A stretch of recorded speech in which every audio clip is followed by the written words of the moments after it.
अरे पोरांनो, गोष्ट तेव्हाची आहे जबान काळची, जेव्हा गावात लाईट नव्हती, फक्त चांदण्यात दिवस रात्र चालायची. तुमचे आजोबा म्हणजे गण्याचे पणजोबा गल्लीतले सगळ्यात भारी खिलाडी. एकदा असंच दुपारी गडी सगळे आंब्याच्या झाडाखाली बसलेले. आजोबांच्या डोक्यात एक खुळी कल्पना आली, चला देशमुखांच्या शेतातून भुईमुगाच्या शेंगा तोडून आणूया. जायचे कसे? तर गडी सगळे वाघासारखे दबा धरून शेताच्या कडेकडेने चालले. राखणदार होता, पण आजोबांनी डोळा मारून मित्रांना खुणावले, तू त्याला गुंतवून ठेव, आम्ही शेंगा तोडतो. झाले तसेच एकाने राखणदाराला लांबच्या गप्पा मारायला लावले आणि तुमचे आजोबा आणि बाकीचे गडी शेंगा ओरबाडायला लागले. धोतराच्या ओटीत शेंगा गच्च भरल्या, पण तेवढ्यात राखणदाराला कळले.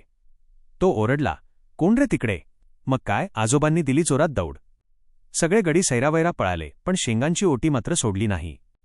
शेवटी गावात पोहोचले, दमछाक झाली, पण शेंगा खाताना खूप मजा आली.